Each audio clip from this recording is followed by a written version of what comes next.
Hello and welcome to day 15. My name is Gary, if you don't know who I am. Talking 25 days raising awareness of mental health.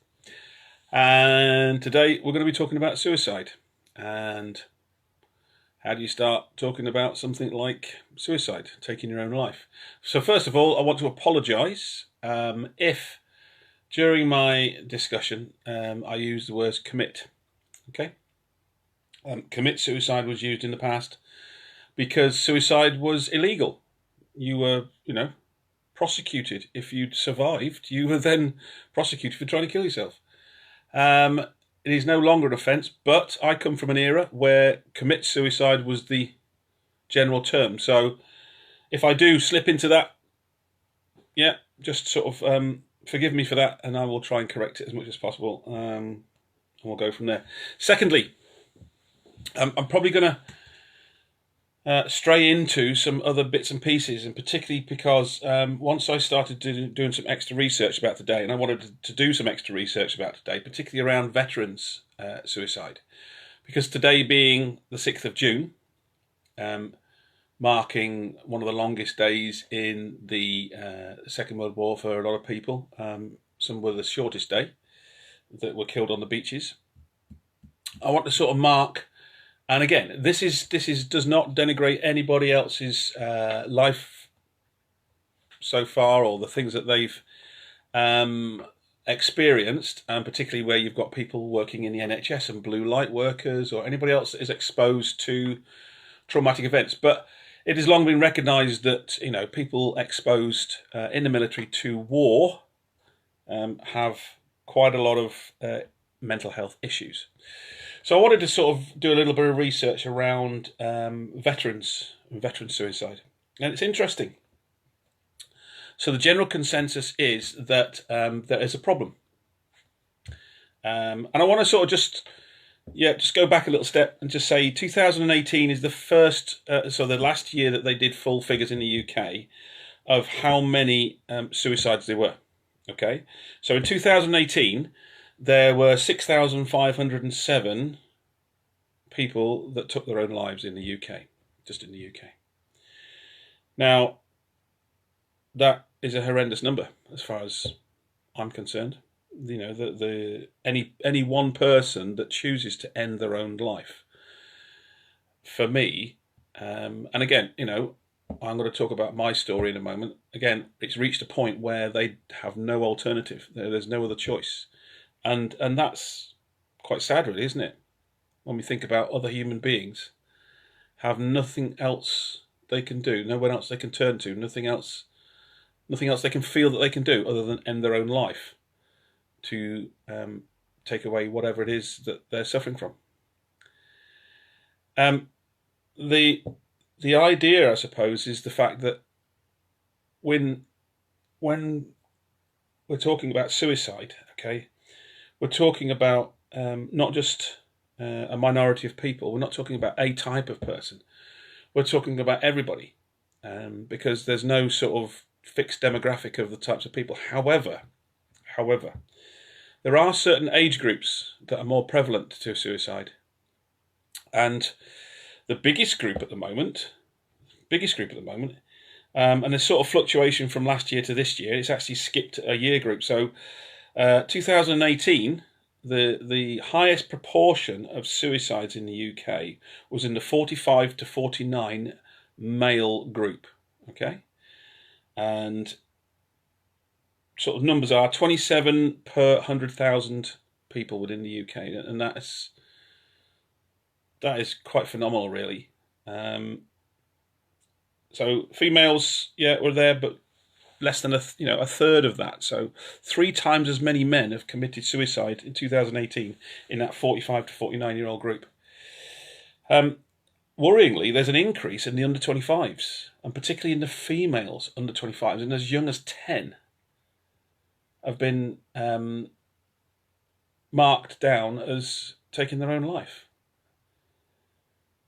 So by raising those numbers and looking at those numbers, you start to think, oh, well, where has that come from? Why have we come from that? So again, I did a little bit more research. One of the things that the UK is not doing is focusing on veteran suicide. It's not focusing on that. What it's very good at, and again, this is no reflection on the UK or the government or anything like that, but what it's very good at is changing the way that we look at the figures to make it look better. Which is okay, I suppose, if that makes sense. Okay, so trying to make sense of it all. Some of the other countries that I looked at, Australia are doing some research into theirs. They've recognised there's a 20% higher number of suicides from ex-military and veterans than there is in the general population. New Zealand know that there's a problem but don't know how bad yet. Canada have done a lot of research, and there's a lot of figures around Canadian ex-military, so that they've got real solid figures, and they've done specifics on how quickly after service, even what ranks that they left at, age, times, all that's a male-female split. So there's a lot of research out there. There's a lot of stuff going on. There's even a long study going into some of the reasons why, and again from the US, and the US for some reason seem to be leading on the research into veteran suicide. And I'm going to go back to the reason why I started doing this 25 days part of the 25 challenge. So I was nominated by a couple of people, and I just sort of hung in the background and trying to work out what the 25 for 25 was. And I think it's probably been just raising awareness as we want to, but left over from what we call the 22 Kill project, which was nearly 10 years ago now. I was involved about 7 years ago. What that was basically the figures were at that point that the US could prove 22 military or ex-military people every day in the US took their life. I let that sink in, and I know America's a big place, but 22 people a day at that point, 2010, who were military or ex-military were taking their life. And the other shocking figure was that there was a period where the people that were taking their life that were military or ex-military, or sorry, the military, the actual serving military, was higher than the number of people that were killed in battle that year. So there was more people taking their life that were in the military than there was actually killed by the enemy, which is a crazy, So they did something about it. They started to look at it, okay? And one of the things, and again, this is sort of leading, I might be sort of burbling a bit, but one of the things that was recognised was this separation within the military. And what I mean by that is when I joined up in the Marines, you were in multiple person rooms. The accommodation when I first went to Yeovilton as a young Marine, we were in long corridored Nissen huts, 15 to 20 people in there. Whenever you were on camp, you were in big rooms, and there was social space, and you were sort of mixing. What they've recognised, and particularly the US and the Canadians have recognised, is the fact that we've now gone to this sort of more separate existence. People have their own rooms. People have TVs in their rooms. People have the internet. People have these separate lives where the camaraderie, I suppose, and the social stuff that we were forced into is no longer part and parcel of that. So there's also a lot of research about the type of people that are in the military now and the fallout from that. But again, it's inconclusive, and particularly in the UK, it's not focused on. But we know we've got a problem, and if you just search the internet for suicide rates veterans, and again, I'm just focusing on the veterans because obviously I'm a veteran, ex-military. Just focus on, suicide rates veterans, etc. Article after article after article comes up about people raising concerns. the ex head of the army, raising concerns about the epidemic of veterans committing suicide, but nobody's focusing on the numbers. So there's no hard evidence. Military charities saying that there is an epidemic, but they don't have the numbers. And again, it's because we've only just got a veterans minister, I suppose. Veterans have not seen the support, I suppose, for ex-military issues. And I'm going to just leap off a slight tangent and just tell you a little bit about my story. And I sort of touched it on my history there.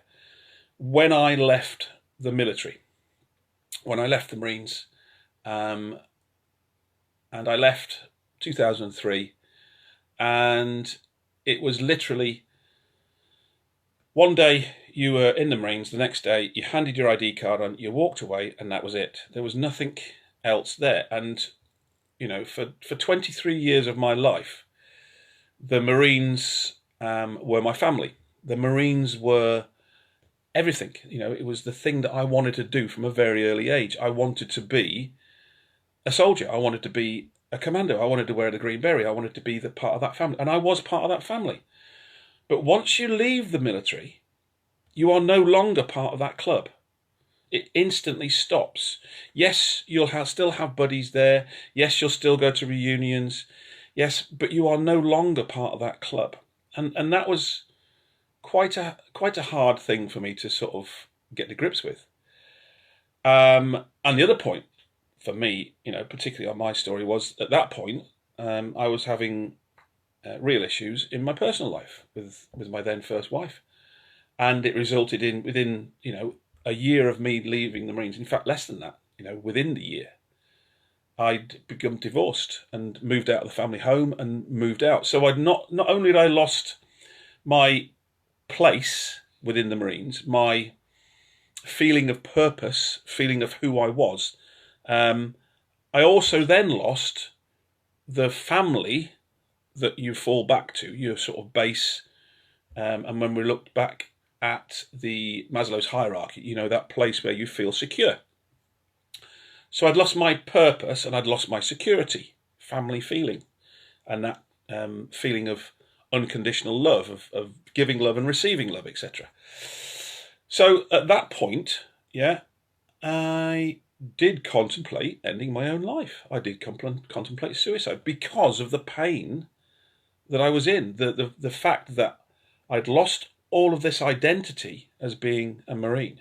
I'd lost all of this purpose of getting up in the day and doing this thing and being, a Marine and having that sort of almost egoic feeling of who I was, and also then losing that support network, that family feeling around me. And it was only through the fact that I spoke to a number of people over a period of time that I didn't end my own life, that I did carry on. It was the connection with other people and the renewing of a purpose, a new purpose, a reinvention of me as a person. And I think that I was very lucky to have the people that I did around me. I was very lucky to have the people that were willing to sit there and talk to me. But they were there willing to sit and talk and listen without any sort of agenda, no purpose other than to listen. So when we're talking about suicide, we are talking about the end of a path that people have been down for a while. And there's going to be times when we're going to get, if we're close to them, we're going to get some information from them that makes us think, that doesn't sound like somebody that's making sense, rational thought. They're making noises about ending their own life. They're making noises about not being happy where they are, having no purpose, having no connection, what's the point, etc. All of these things are really tells. They tell us that there is something going on with this person. So what do we do with that? Well, again, our job is not to rescue people. Our job is not to try and change people. But if you want to step into that position, the first thing you can do is basically say, I'm willing to listen to you. I want to talk to you. I want to talk to you about why you're feeling like this. Okay, give them time to tell you the stuff, maybe, and be prepared to listen to some harrowing stuff if it's got them to this point. But would that be better than somebody not talking to you and creeping off and ending their life? Again, I've mentioned on a couple of occasions now about reaching out and making connections to people, not just being there if people want to talk to you, because sometimes if somebody is shut down to such a point where they feel that there is nothing else left, that there is no point, that nobody cares, they're not going to make the first step. They're not going to see your offer in the past, your Facebook post, your mention in a conversation at some point in the past of, I'm always here for you, buddy, come and talk to me, as an offer for them to open up to you.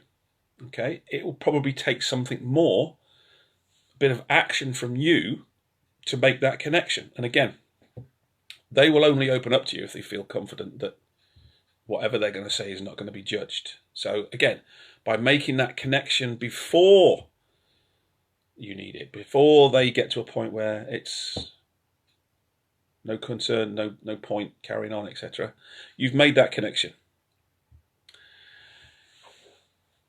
If somebody decides that they do talk to you and they tell you that they are going to end their life, they're considering taking their life, they're going to complete suicide, there's a few things that you can do.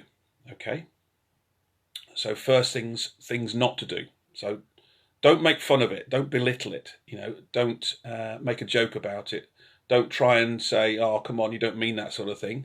Okay, that might actually push them to complete. Okay.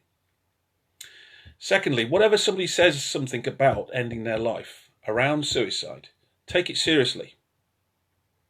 Okay, take it seriously. And at the very least, ask them, okay, if they've thought how they're going to do the ending of their life. Have they thought the process of completing suicide? And if that seems a bit stark, if that seems a bit, oh my God, you can't do that, that is what you need to do, because what you're doing is you're bringing it into the moment. You're making them focus on what it is they're saying they want to do, and it gives you a chance to say something, but also make a risk assessment of whether that person is likely to complete. Because if people do have the facility and the knowledge and the commitment to complete suicide, then that is a life-threatening incident. And what you need to do is call 999. Raise the alarm, call for an ambulance and get that person into hospital. Because again, you're not there to rescue them. You might be able to talk to them. If they're saying, "Oh no, I've got no means. I've not thought about it that far. Well, that's a bit much. Whatever." Okay, you can then still converse with them, still talk to them. But if they definitely say, "Oh yeah, I'm going to do this. I'm going to do this, and I've thought about this, and this is the letter, and the money's sorted, and I've spoken to this person, that person, that person," that is somebody with clear intent, and they've clearly worked out what's going to happen, how it's going to happen. So take that seriously. Make a 999 call. Stay with them until the ambulance turns up. Okay. But if people are making, we haven't got to this point yet. People are saying that they're thinking about ending their life. Talk to them about it. Talk to them why they think that they have nothing left other than completing suicide that will take their pain away. And, there will be some proper harrowing painful stories out there, but there's always a way that we can look at these things. And again, if we're in a situation where we've got a lot of pain, a lot of stuff going on for us, suicide seems like a logical step for some people. It's just this has happened, this has happened, this has happened, therefore it's easier to commit suicide, okay? And again, commit. Okay, so that's one apology there. So suicide is the ending of your life because you've got to that point. So what we're trying to do then is recognize what can lead to somebody getting to a point where they think that suicide is the only option they've got. So the natural process of traumatic events. So losing your job, losing your family, divorce, losing purpose in life, so becoming redundant, change of life circumstances. So no longer are you seen as a leader in your family, maybe. You've broken up with your family, your partner, whatever, so that's all gone, moved on for you. Significant changes in your health. Okay. Significant changes in your location, maybe. So you maybe used to live in a place where you had felt a support network around you, lots of friends and family, etc. And for whatever reason, you've had to move because of a job, and you're now no longer feel supported. You have nobody around you that feels that you can connect with. So isolation. Maybe the loss of finances. Financially you are being squeezed, and maybe because of the coronavirus, lots of people were going to feel that losing their job is the end, sort of thing. So there's going to be lots of people out there suffering at the moment with painful situations. Okay, and again, let's put it in context. I can't speak for you, but the sort of national feeling, I suppose, most psychologists, psychiatrists recognise that most people within their life get to a point, at some point, where they go, do you know what? I wish I was dead. And when we hear people say that, I can't go on, I might as well not be here. Okay? And sometimes that is a flash thought that people say, and we go, oh, you don't mean that, do you? They go, oh no, whatever, I'm sorry about that. I'm just feeling a bit down at the moment. So again, people contemplate for a brief moment that ending it all is the way to go. But majority of the time, it's one of those things where we get so low and we just say that out, or we feel that actually that's a point, but we then convince ourselves, but that's actually a bad idea because we've got all of this stuff going on and all these people love us, and we've got prospects and we've got this and we've got that. So it is something that people go through. And if you have other mental health issues, it is something that is more likely to crop up. Okay. If you're depressed, you're more likely to contemplate, suicide, that sort of stuff. If you self-harm because of other issues, you're more likely to contemplate suicide. Certain health conditions are going to make you think more about, ending your life. So it's not just a mental illness. It's not just something where people are ill. It's something that lots of people that are rationally thinking about ending their life, because that's the process that they're in. It's a natural conclusion to their situation. So what we have to do, and I say have to, but as if we're here, listening to raising awareness about mental health, if we're here, then we're concerned about mental health. We're concerned about our mental health. We're concerned about the people's mental health around us. We're concerned generally to hopefully help other people. So what can we do? Well, I've said it. We can make connections with people, particularly now. In Wales, we're still in lockdown at the moment. It's starting to ease off, but we've seen in other parts of the country we may have to skip back down to a lockdown, etc. So lots of people are moving into a new unknown. Lots of people are still not back to their sort of normal lifestyles, and the new normal is going to be totally different, I believe. So there's going to be lots of people around there that are going to feel challenged, insecure, lonely, isolated, cut off from their normal lifestyle. So, all I can suggest is, if you yourself are struggling, who else is struggling? If you know that you're struggling, are there people out there that you know that would definitely be struggling because you know that they've had issues before, or they're lonelier than you, they're more isolated than you, they've had more issues than you.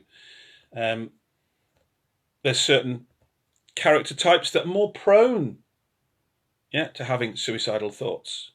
Okay, but that doesn't mean to say that they're going to complete. But again, we shouldn't take any of this for granted.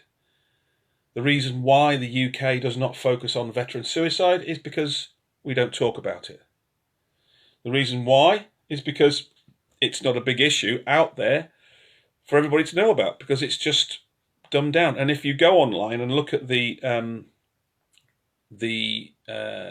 UK government's newest research, it says that people within the military, the suicide rate is going down. It is, yes, because they're focusing on people in the military, but nothing to do with people that have left the military.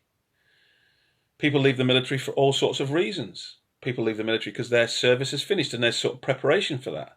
And there's a few people that I know that have recently left the army. And again, it's still a shock. It's still a culture change. Anytime you change jobs, it's a culture change. You change locations, you change housing. Yeah, it's a culture change. So, focusing on a certain group of people highlights the lack of awareness around mental health issues as a general subject within the UK. We've got NHS stuff there, we've got Mind, we've got all sorts of stuff out there, but actually it's getting brushed over. It's getting brushed over. So that's why I feel passionate about talking about this stuff. That's why I feel that just continuously raising awareness and having these discussions, bringing the subject out. No longer are we talking about something that we can't raise anymore. But again, I posted a poem there from the First World War, from the guy called Sassoon. He was in the First World War, died in his 50s, in the 1950s, sorry. And he wrote a poem there about suicide. But particularly in the First World War, people were shot for cowardice if they showed signs of what we now know as PTSD, shell shock, etc. I didn't do any research on the Second World War, but I'm sure that there was similar situations where people just froze, just broke down, just couldn't cope. And again, there's a few quotes from people from the Second World War there, coming back from the front. One day they were in the army. The next day they were given a D-mob suit, a few £100 maybe. In those days was king's ransom, but of pay because they've not been spending anything. A suitcase of stuff, and then sent off. So there is a whole web of military, ex-military type stuff going on, and this is just because I'm focusing on the ex-military stuff. There's whole loads of other people there, so ex-blue light people, health workers, etc., all exposed to nasty stuff. But it's trying to break that conspiracy of silence around these things because it's uncomfortable, because it's the British way, stiff upper lip, etc. Let's break that stigma. Let's break that wide open. Let's talk about this stuff. Let's get it out in the open so that at least we can know how bad the situation is. And if we focus on a type of people, if we focus on veterans, fine. If we focus on ex-blue light, fine. Let's focus on a group of people and let's start raising awareness around this sort of stuff, around those people. And then everybody will gain benefit from it because we can focus in on one group and say, well, if this group's like it, who else is like it? Okay, so there's a saying, a rising tide raises all ships. So if we just help one group of people, doesn't matter who they are, one group of people, everybody will benefit. Everybody will benefit. So particularly with suicide. Okay, I have had a number of people who I've helped purposely, because I've literally gone through a risk assessment by asking them questions. Some of them very personal to me, and some of them because I've had a connection with them. It's never easy, but okay, again, if we just turn away from people, there is this opportunity for them to feel that they're alone. And we should never feel alone. We might feel lonely for a period of time because we're isolated, but we should never feel alone. We should not feel alone in this world. There's God knows how many billions of people. Okay? So I'm going to finish it there. But again, let's not finish this. Let's not this be the end of what we say about suicide, of what discussions we have about suicide. Let's talk about it. Let's keep talking about it to try and prevent those people ending their lives. And the more we can talk about it, the more we can raise awareness of the issues and get to some sort of resolution, somewhere where we can get help, somewhere where some people who you would have recently, in the past thought, I've got no other place to go, turn around and go, I feel like this is almost the end, but all I'm going to do is I'm going to ring somebody first. I'm going to ring them because they said they're going to ring me anyway. So I'll just ring them. Okay, so we've got to make those connections. It's even more important nowadays to make those personal connections. So hopefully I've given you some food for thought. Okay, again, the challenge is to reach out to somebody that you know. Just send a message. Just send an email, a text. Pick up the phone and talk to them. Make connections with somebody. Okay, so that you start to build those bridges. And if they don't want to speak to you, they won't. That's fine. That's up to them. Okay, you're not going to upset anybody by sending a message saying, "Hi, buddy, thinking about you. How you feeling?" Okay, so let's end it there. Hopefully we've got some things to discuss and move on and talk about. And yeah, let's keep talking about this. Raise awareness about what's happening, particularly out there for people that are struggling. So I'll finish there. And steak and salad night tonight. So better go and get there. Weather's a bit nicer, a bit cooler, but a bit nicer today. So get out for a bit of a walk. So be kind, enjoy yourselves. See you later.